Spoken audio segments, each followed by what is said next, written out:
Welcome to the Standing Up to POTS podcast, otherwise known as the POTScast.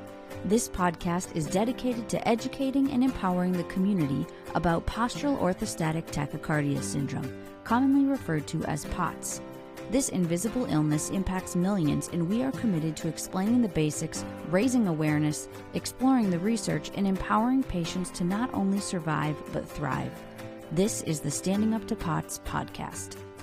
Hello, fellow POTS patients and beloved people who care about POTS patients. I'm Jill Brooke, and today we have an episode of POTS Matters, where we're going to discuss chronically ill students and school, 504 plans, and individualized education programs, otherwise known as IEPs.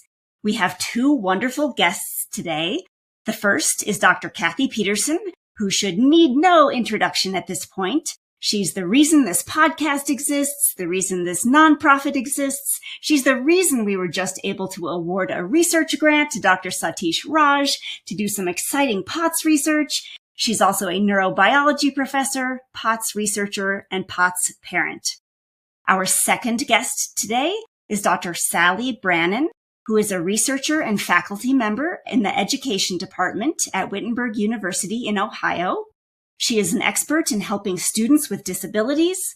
Part of her work involves teaching teachers about the special learning and health needs of students with issues such as POTS and strategies and assistive devices to help support their education. Dr. Brannan has served on the editorial boards of several education journals. She has given presentations internationally. And I could go on, but you get it. She's as expert as they come on this topic of helping students get a good education despite health issues. So Dr. Pederson and Dr. Brannan, thank you so much for speaking with us today. Thank you, Jill. Thanks, Jill. So my first question is really just about, is chronic illness a very significant problem in our schools today? How prevalent is that?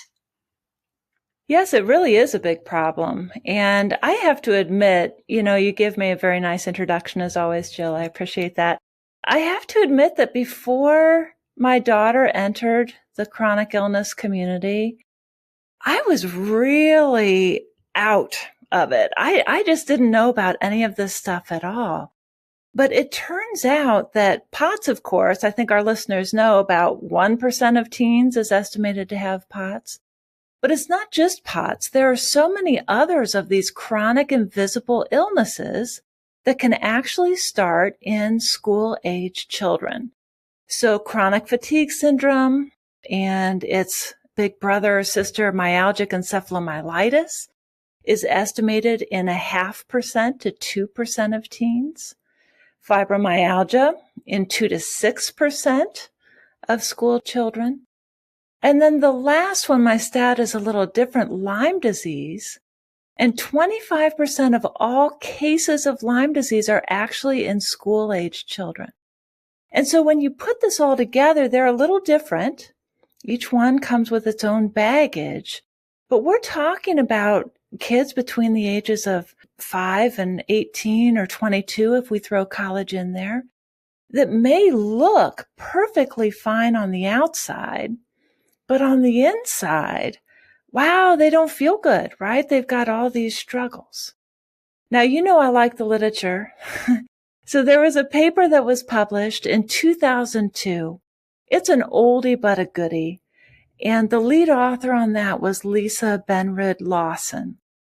And again, some of our regular listeners have probably heard me talk about this before because it is such a good paper. But she found that in kids with POTS, 25% of those teenagers are too sick to go to school regularly. So think about that. We're talking about high school kids are what? 14 to 18, something like that. My own daughter was 10. And by the time she was 12, we were really struggling. But they're too sick to be in school every day. And so there are a whole bunch of issues. I'm going to talk about a paper today written by Dr. Boris, and many people in this community know Dr. Boris. They may have had their children seen by him. He was at CHOP. He's got private practice now. But Dr. Boris is amazing, right? Everybody knows that. And he published a paper in 2018 talking about kids and school and some of the things that we need to do to help kids be successful in school. Now, I think the paper's behind a paywall. I'll look into whether we can get this on the notes or maybe it's just the abstract. But, again, he's citing the things that our listeners know: lightheadedness, headaches, pain, nausea, all this again in kids that look fine. What's particularly difficult for students when they are being quizzed and tested regularly is that they often have trouble thinking. They have severe fatigue and they have cognitive dysfunction. We can call that several things. We can call that problems with attention. We can call that brain fog, but there are issues. In fact, I just talked my own daughter down, who is studying for a certification. She's in college right now, and her brain is not working. And she is beside herself thinking, is this the career for me? Right? So this can be really disturbing for our kids. And what's interesting about POTS in particular is we know that most kids that develop POTS are really high achieving, either in the classroom academically, on the field in their sport of choice, or both. And so these kids, and I know that's true for my own daughter, really wants to be in school. That's where she excels. That's where she can show off sort of what she can do. It was devastating for her when school was difficult for her to deal with. Yeah, and boy, and interviewing so many POTS patients for the POTScast, I have learned that does seem to be a stereotype. I'm kind of glad we can just say that out right now. The other thing stuck in my mind, though, was the numbers that you just read off, because I'm thinking about an average high school that has maybe 1,000 or 2,000 children. So let's say 1,000 to make it easy. So if POTS is 1% of teens, that means that they might have 10 POTS patients. Fibromyalgia, you said 2 to 6%. So that could be 20 to 60 in a school of 1,000. That blows me away. And I guess that's because it's all invisible. You don't know that you're looking at kids who have these issues. So this is a much bigger problem than I had realized. Dr. Brannan, how do parents go about getting accommodations for their child if their child has any of these issues? Sure. I think it's best if parents, when they go to think about what accommodations are needed for their child who has POTS or any student who has an invisible chronic illness, I think it's important that they begin at their child's school. Of course, your teacher is probably aware of the issues and probably perhaps the more specific health issues, even if the child hasn't been diagnosed yet, what has been going on or leading up to a diagnosis in the months ahead of time. But I think it's best to start with the child's teacher, and he or she should be knowledgeable enough to steer you in the right direction. If the teacher seems to be unaware or says that maybe nothing's available, then your next stop would be maybe at the school counselor's office. And I think in the case of a student who has POTS, I would certainly link in the school nurse. They would be the first three people who I would address. If you don't get pushed on to the next person who can really say, yes, let's talk about a 504 plan or an individualized education plan, an IEP for my student, then by all means, go straight to your school administrator or school principal. Those individuals in your child's school should then probably next send you on to the local school district offices and either to an individual who serves as the director of special education, or perhaps some districts call it the school services specialist. We talk more about having wraparound services in the school, so oftentimes we're stepping out of the role of just special education services, but the types of accessibility services and supports and accommodations that all students need. So lots of times this individual happens to be called the school services specialist. So that's where I would start, definitely the home school and then out to the district offices.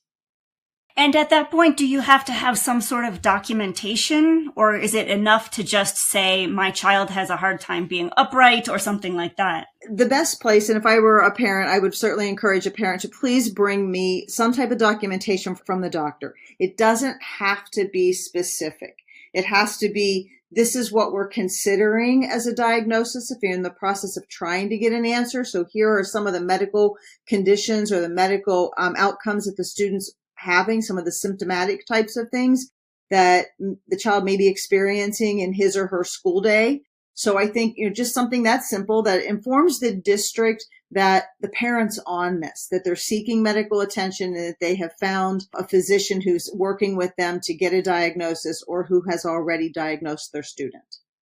And if I can jump in there too, my daughter Lily got sick when she was 10, and it was right at the end of 4th grade. And I think I've said on the podcast before, she made it to school, but on days where it was a field trip or something, she begged off. Mom, please don't make me go, right? And that's where the kids usually want to go. And so then we went into the summer and we were testing and doing all this stuff. 5th grade was awful. And we didn't have a diagnosis for most of that year.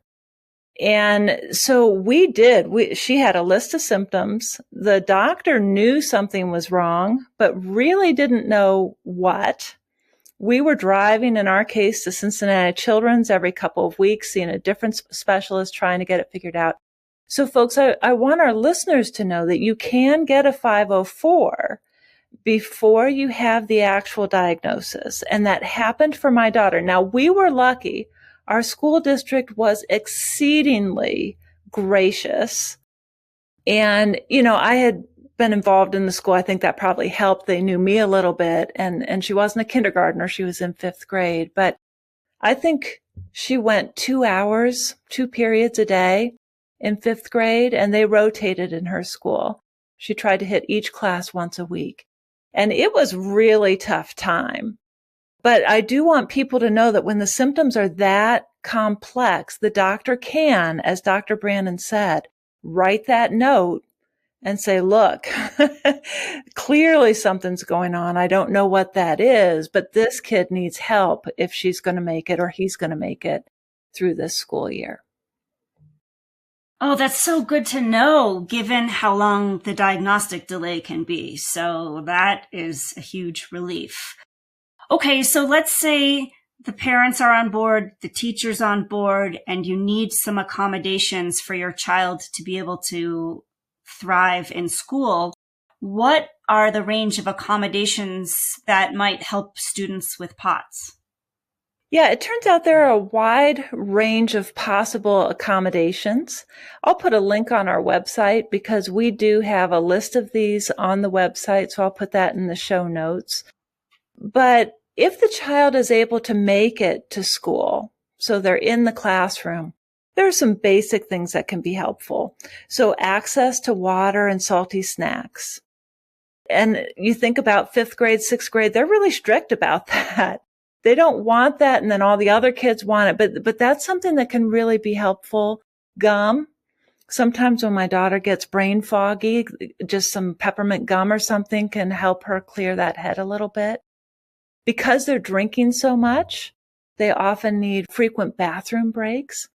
But in other cases, they're nauseous. So my own daughter doesn't have a lot of that, but if they feel nauseous or if they're having GI symptoms, they may just need to run to the bathroom without asking that teacher. So that could be part of a 504 or an IEP. If they flare, having someplace set aside, maybe it's the nurse's office, maybe it's a corner of the library, something like that, that's cool and quiet, where they can sort of settle down, get that tachycardia back under control, put their feet up, and then go back to class when they feel like they're ready. And then they may just need extra time for homework and for testing. Again, that brain fog can be a huge symptom that people really can't see very well. So those are sort of general things. If they have mobility issues, and my daughter did, and I have to tell you folks, my daughter had almost every one of these accommodations. She's definitely at the medical disability end of things. She had a 504 and she had almost all of these. Her school had 2 floors, and so she did get an elevator pass so that she didn't have to climb up and down the stairs. For her, if she had to, she could go down the stairs, but going up the stairs with the backpack was a non-starter for her. So that's something that you can ask for at the school. Our biggest problem was with phys ed. So I know just in the POTS community from talking to folks, some schools will allow that student to just be a student worker in the office that hour or something. They just give them the credit. Our school wouldn't allow that. And we went back and forth. We had doctor's notes. We had physical therapists. My daughter was in physical therapy at the time. They wouldn't take it. We ended up doing essays instead of physical ed that hit the learning points. Sally can help me a little bit with the terminology here, but there are certain things that they were supposed to get out of this class. And so we were writing about ballerinas spinning. I mean, it was the craziest thing. Okay. Cathy, I will jump in there and add a little bit. Certainly, every accommodation that you've stated thus far is very reasonable and easy to implement. You're right. The physical education requirement is a bit of a staunch one. And the reason she was writing essays, I guess, would have been to meet the learning outcomes and the learning standards that Ohio has, and every other state has them also. But I would actually think that districts would really be looking at adaptive PE that replaces the actual physical activity. Because if she were seeing physical therapists at the time, they certainly could have written a program and provided that, or allowed her to have a physical therapy or an occupational therapy session to replace the physical activity piece of it. And actually the outcome should be addressing both health and PE. So her ability to learn about and handle her own symptoms would be certainly addressing the health standards that are addressed in physical education. Yeah, this was a tough one, and they would not back down. I think for the reasons you said, there are certain things they have to learn. I don't see how playing kickball teaches the students any of these things, but I'm just saying. Okay. So from a mobility standpoint, right, elevator pass, that physical education thing, our guidance counselor was fantastic. And so she would purposely put my child in classes that were next to each other. She would organize the day. And then maybe she would walk to the other end of the building or have to go upstairs using the elevator pass, and then everything would be up there. So if you've got a guidance counselor or someone like that who's watching out for your kid, that made a world of difference, I think, for her. They also tried to have the classes near her locker. They didn't always assign her a locker where the rest of her class had it, so that she didn't have to walk so far to get to that. And then one that my child did not have, but I know is common for folks with POTS, for kids with POTS, is to let them leave a minute or two early from class to walk to the next one. My daughter, her legs often felt like there were elephants dragging behind it or cement blocks in her feet. But for others, there are balance issues, pain issues, sometimes a buddy system. They'll let a buddy walk with them a little bit early. So that's another one, so they don't feel that pressure, but also so they're not swept by that wave of students in the hallways. If we move on to like absences and sort of brain fog problems, and again, we had these problems too, extra time again for homework and testing. I think I mentioned that before, but it's so important, especially if they start missing school. And my daughter, often at the end of the year, she'd be out for weeks at a time. Her little body just could not go anymore. Her spirit was strong, but her body was weak. And so the teachers in the school were really great about giving us a set of books for home. And then she had another set of books that she could use at school. And so if the flare happened over the weekend and then she can't get back to school, she can keep working. She can keep progressing with her class. So that can be really helpful. Forgiveness for tardiness or absences. I had that school attendance office on speed dial. They recognized my voice. I didn't even have to say, they say, oh, Lily's having a bad morning. Yeah, okay. So it's great if the schools can just be kind about that. Lily and I, again, I think I've talked about this on the show before, went partial days of school since the first quarter of 7th grade. She never spent a full day at school. She's in college and she's still on reduced load. That can be really important for some of these kids that are on, again, that medical disability end of things. Now, there's a spectrum. There are other folks that can take a little mitadrine and have their salt and water and they're okay. But that's not everybody. For a lot of people, they're better in the afternoon than they are in the morning. So if they can just do the core academics, they're in for science, they're in for English, they're in for math, that sort of thing, and then skip the things that you don't need. My daughter ended up taking history and some of these other things actually online through a community college to graduate from high school. So sort of backwards from what most people think about. And Dr. Boris actually lays all of this out in that 2018 paper.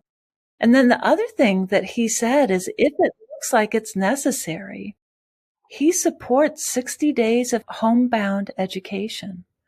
That if that's necessary to help them with their physical therapy and to get their medications under control and their symptoms under control, that can be a really good thing. So, it's tough. It's hard to know what's the right thing to do because they're also growing and developing not only intellectually, but also socially during these times.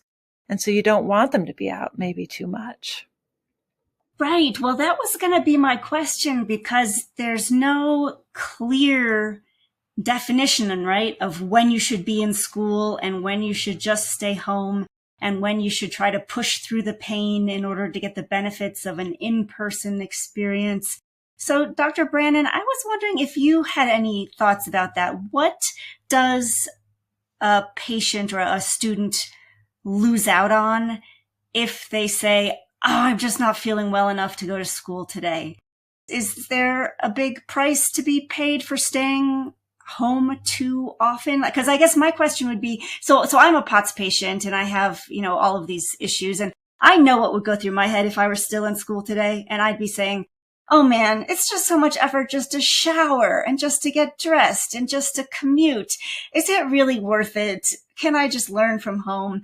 And I feel like intellectually, I know there's benefits to being there in person, but could you talk about that from your point of view? Absolutely. Of course, we know that we would prefer to have the student in the classroom. And in most cases, the student, him or herself, wants to be in that classroom. But we also know that we can learn through different modalities also. And that's where, when you work with the school district, it's their responsibility to make sure that your child is not losing ground. That's why we have 504 plans and IEPs in place. We want to make sure they're not losing ground. And we know students want that socialization piece too. And if a child needs to stay home a few days in a row, because I certainly don't want a child having additional concerns at school that might lead to an emergency situation that I have to handle, or for the student to have more medical services later just because they've pushed through and come to school. In this case, the health of the individual has to come first and foremost. Then we find out ways to supplement those other needs. We want to make sure that the learning's on track. And of course, teachers should be doing the data collection and making sure the students are making progress through the academic standards for his or her grade level. The other piece is, how do we then think about with mom and dad how to have those social interactions for the child? Is there a chance to have a FaceTime, a Zoom call, any kind of way that we can connect so they can have a conversation with maybe 3 or 4 of their good friends, like, so what took place at school today? What did I miss out on? Or what do I need to know? Have them hear from other students what they learned in math class and what they talked about it, because we also know, because of group work that takes place in school, those social conversations and kids hearing other students contextualize their own learning, it's helpful for themselves, and hearing the explanations. So maybe they have a homework buddy that the teachers assign the homework to, but maybe there's an opportunity of, hey, on Tuesdays and Thursdays, I've been out this week. I need to talk to my homework buddy. Let's talk through these problems together so they can hear another student explain it, because students use the same lingo, which is a little different sometimes than what we use as formal instruction. And I think that can be helpful. And it also is a way to keep that student also socially connected with his or her peers in the classroom. And that's one of the beauties of the pandemic, where when Lily was in 5th, 6th, 8th, 10th grade, we really didn't have those abilities, but we do have Zoom and FaceTime and all of these things now, where they could even be included maybe in the classroom sometimes, especially with an extended absence where they're really flaring and things are not good. And let me say, from a parent's perspective, Jill, Lily was such a trooper that when she said, "I cannot go to school today, Mom," the farthest I would push is to say, "Are you sure, dear? Are you sure you can't make it?"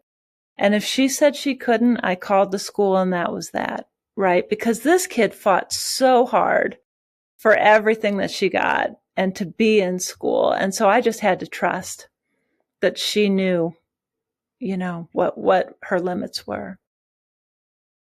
So I guess that's one bonus of most POTS patients seeming to be fairly conscientious and great.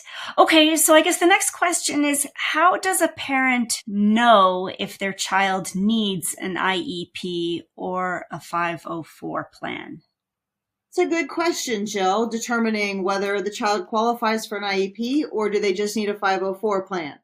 So an IEP is actually linked to the Individuals with Disabilities Education Act, and it is a plan that the student would have to qualify under certain eligibility criteria in the category. The most likely category for a student who has POTS would be other health impairments. It's a much more binding document. The school district also would get some additional funding if the child qualifies for an IEP. And it also allows for services to be much more detailed and has probably more strong data collection components to it. So I think that always provides the most protection, an IEP does. But not everybody's going to qualify, because one of the main components when one qualifies for an IEP or when they're eligible under one of the disability categories under IDEA is the fact that the child's educational progress within the general curriculum has to be impacted. In other words, it's obvious that the student's losing ground.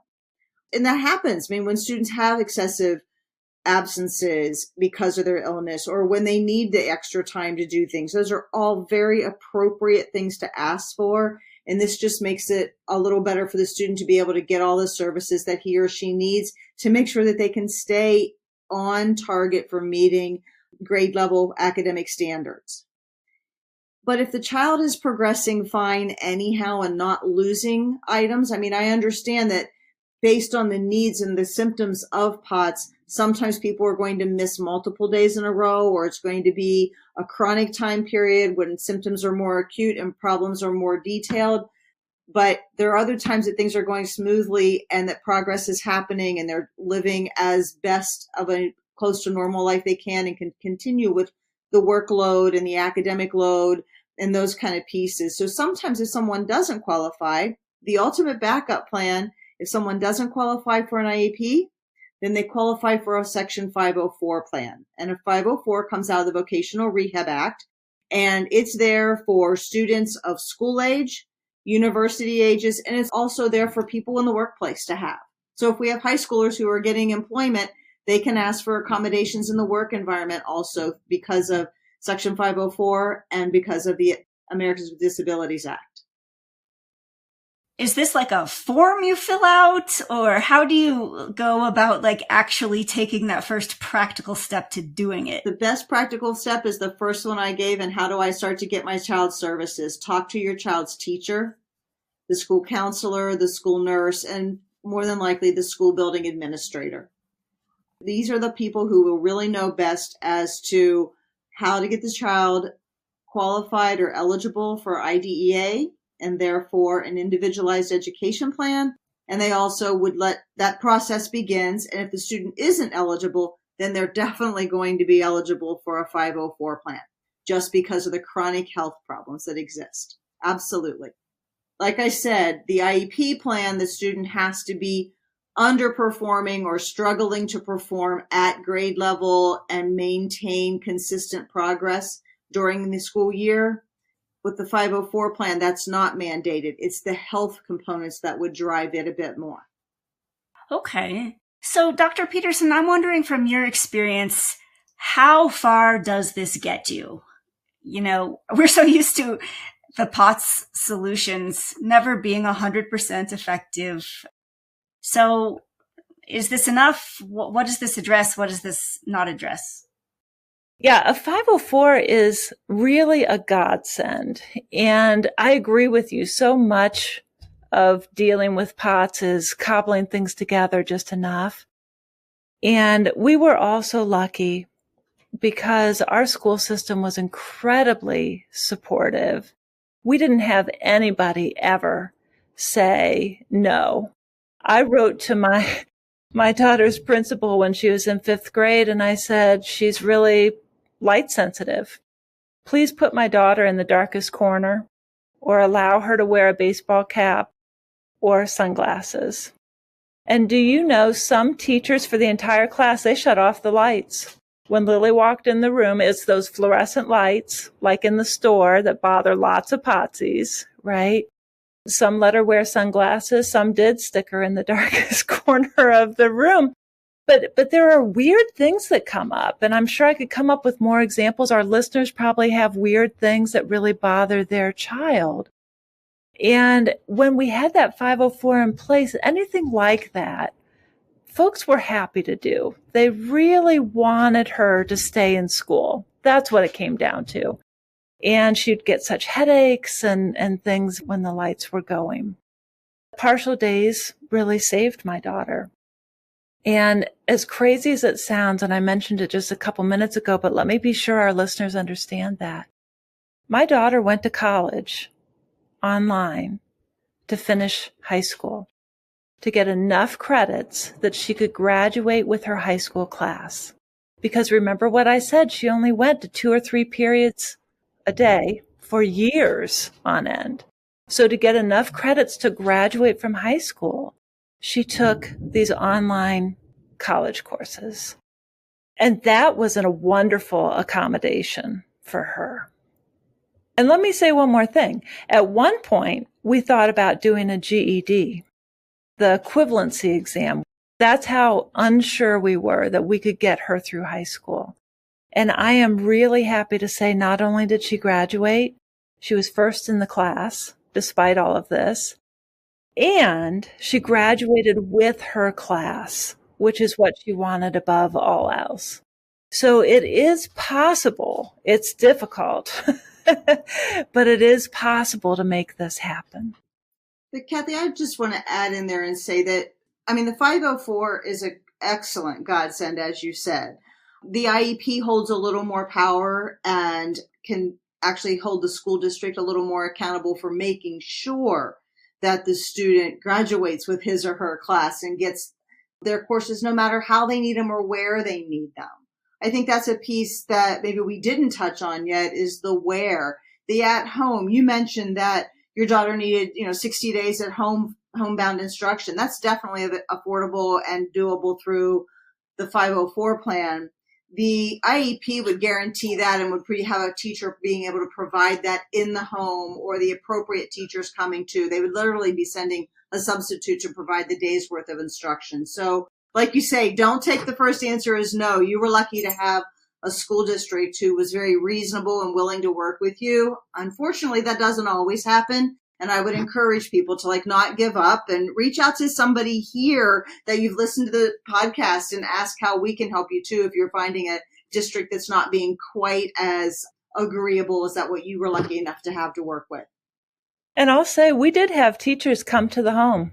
Her 5th grade teacher went around and got the homework from everyone. She came once a week. She sat with Lily. Lily's bright, sat with her for an hour or two and sort of said, oh, zip, zip, zip, this is what we need to do. But there were times where Lily just blew it. She was brain foggy. She was trying her best to get her homework done on time and turn back in. And the teacher told me at the end of the year, she said, Sometimes she didn't get a single answer right. And I just gave it to her again, and then she aced it. So that brain fog day to day can really be an issue sometimes for people. But yes, there are all sorts of accommodations, and having a teacher come to the home is definitely one of those that can happen. So one thing that I'm hearing is that you clearly and Lily clearly put in tons of effort to do your best, and that probably encouraged other people to put in the effort also to help. Now, let me ask quickly about the college classes. Is that something, Dr. Brannan, when you were saying might be provided, because that's not always free, right? There could be cost involved with that? Or how would that work if somebody needed some college courses? Sure. If a student needs courses and they have to still be eligible to get the courses at the university level, either through their local community college or with a local university. Most all school districts have some type of an agreement anyhow because of AP or advanced placement classes. And here in Ohio, we have what we call College Credit Plus. Most other states in the United States have these options too. So local school districts have ways to tap into appropriate courses for their students to be able to finish. And if the student doesn't meet the academic standards required by the local university or community college, then the district provides that. That's where it guarantees that student gets the education that they need in his or her least restrictive environment. So, Dr. Pederson, what issues might your child still face once they've done all this stuff? Yeah, I think there are a number of things, right? One that we keep coming back to is that POTS is invisible. Someone else can't tell by looking at my child or someone looking at your child and know that they are ill. In fact, sometimes when you meet families where someone has POTS, like at our 5K, you can't tell by looking. Now, we have different T-shirts, so you can tell by the T-shirt who has POTS, but you really can't tell when they're coming to registration who has POTS and who doesn't. And so that makes it harder because the teachers can look and say, they look fine. In my daughter's case, she talked about putting on a mask. I don't know, Jill, if you think of it that way. You've talked about changing the voice and that sort of thing, but for Lily, she really thinks about putting on this mask. She smiles. She gives every ounce of energy that she can to look as normal as she can while she's there and to hide the extent of her illness. And then we'd pick her up after 2 or 3 hours, and she was so exhausted she couldn't hold her head up. She would literally prop her head against the back of the seat in the window for the ride home. So that can be very difficult. I think another thing is that, the symptoms vary a lot. So again, we've talked about this before, that my daughter Lily and Jill both have POTS, but sort of have opposite symptoms, where you are on the move all the time and need to be on the move, and she has tremendous fatigue. And stamina is a real issue for my daughter. So if you know someone with POTS, that doesn't mean that you know what POTS is for everybody, because there's so much variability. But the other thing is that it varies day to day. So one day you could have a great day. We're actually having storms. I don't know if this is going to come through on the tape by the time we edit it, but we are having storms. This is terrible weather for my daughter. She does not think well when the pressure changes are like that, when it's cloudy, when it's storming. Awful for her. And then, when she'd been out for a couple of weeks, everyone would sort of turn their head when she walked back into the classroom. So feeling maybe like they're on the outside a little bit, even with their own teachers and with their own class, they don't get the inside jokes. They don't know what happened at the football game on Friday night because they're lucky if they made it to school on Friday. There are a lot of issues. Is there anything that parents or students can do to help teachers or classmates understand POTS better? I always took a packet at the beginning of school. I always took a packet to the teacher that I left with them. So we often had parent-teacher conferences right before school started. And Lily and Kate did this My Life with POTS book, so I would include that. But I also had some of our own materials from Standing Up to POTS. So we have things that you can give to the school nurse. We have just what is POTS. We have a list of common accommodations for schools. And I printed all of that and I had it in a folder and I would hand it to each teacher. They may not have time to digest it at that moment because there are so many parents coming through in those conferences, but that at least gave them something to look at before school started. I think that was actually really helpful. If they need medication at school, meeting with that nurse maybe at that same time before school starts. My daughter needed that for a long time. She had to go in at lunchtime and take medications, and she hated it. She hated it because it made her feel different from everyone else. But it was important for her to get those medications during the school day. And so you need to be sure that you're supplying the nurse with everything that they need, that they know what POTS is. I think with the pandemic, a lot more folks are becoming aware of POTS, but there are still issues there. Sally, what other things could we do? So I definitely want to make sure we talk about the idea of a parent writing a letter to the child's teacher and explaining this is what them as the parent, what they see happening with their child, and also to ask the child to put his or her words in it too. Like, what is it you want me to tell your teacher? That way the child knows the letter's going to the teacher also. And I think a second letter or conversation is to ask the child or the individual who has POTS, what is it you want me to share with your friends? Like, what is it you want us to tell your friends that what POTS feels like to you, or what this does to your body, how it makes your thinking fuzzy, what it does to your energy, and have them put it in the words so that way they're comfortable and they know, like, this is something I can share with my class. Better yet, have them maybe even videotape something or give a little presentation on POTS.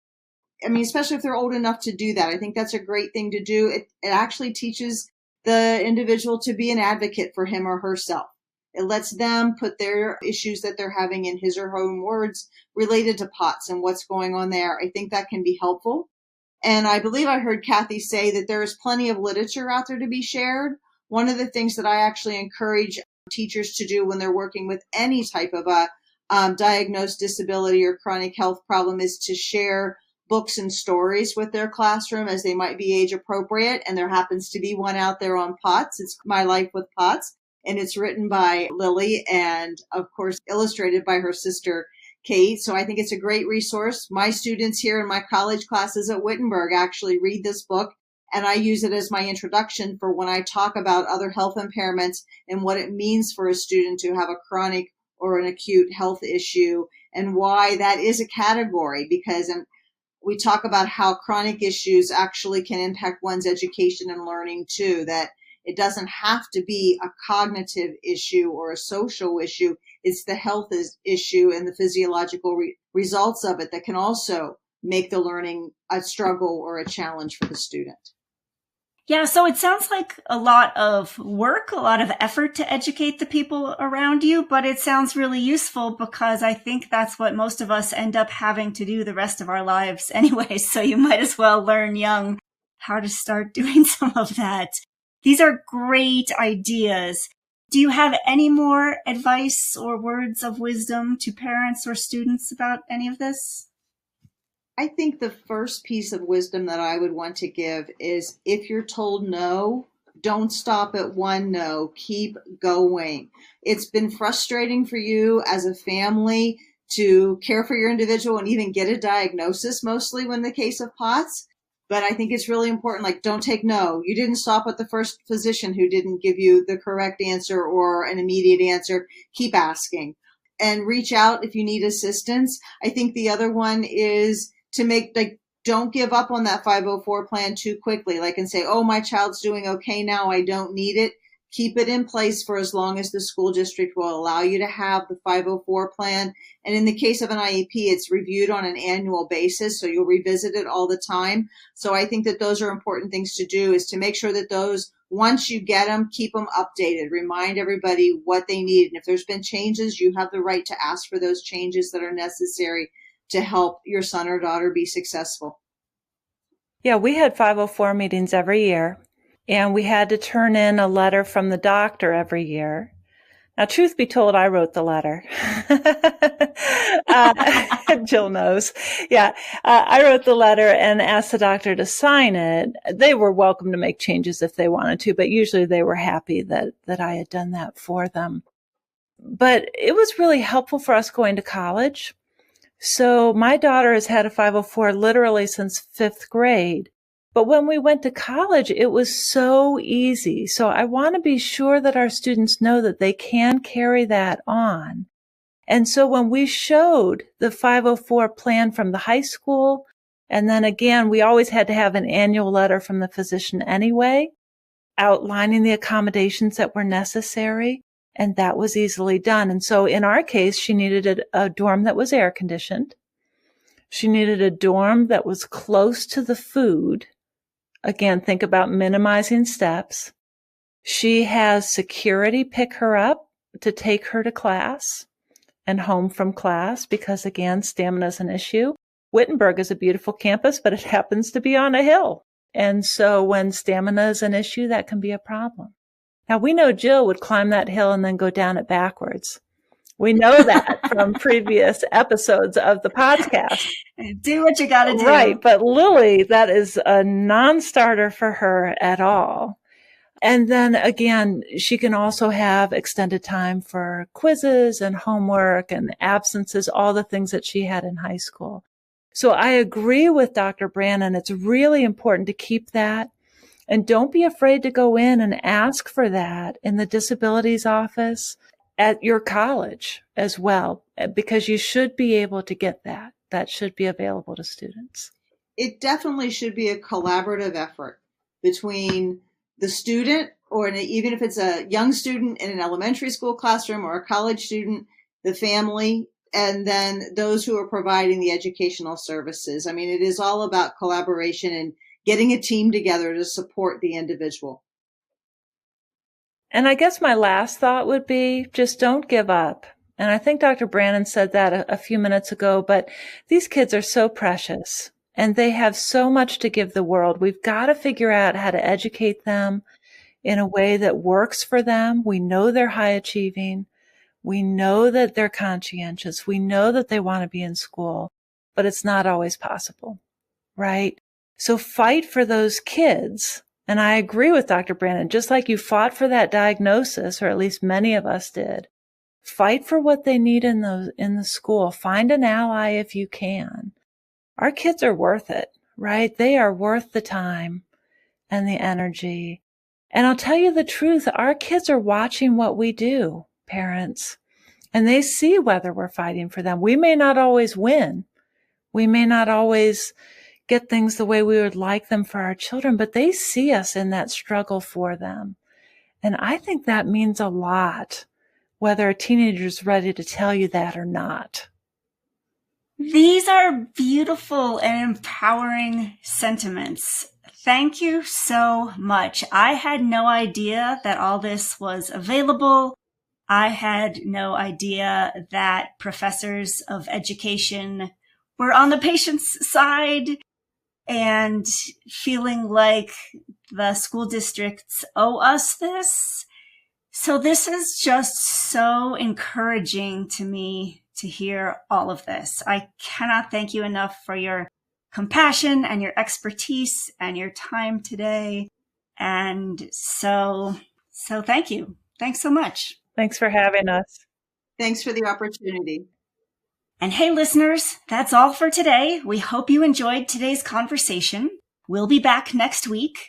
In the meantime, thank you for listening. Remember, you're not alone, and please join us again soon.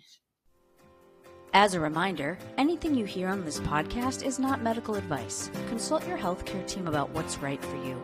This show is a production of Standing Up to POTS, which is a 501c3 nonprofit organization.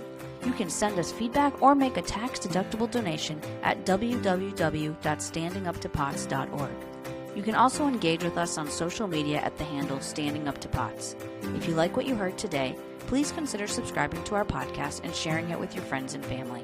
You can find us wherever you get your podcasts or at www.thepotscast.com. Thanks for listening.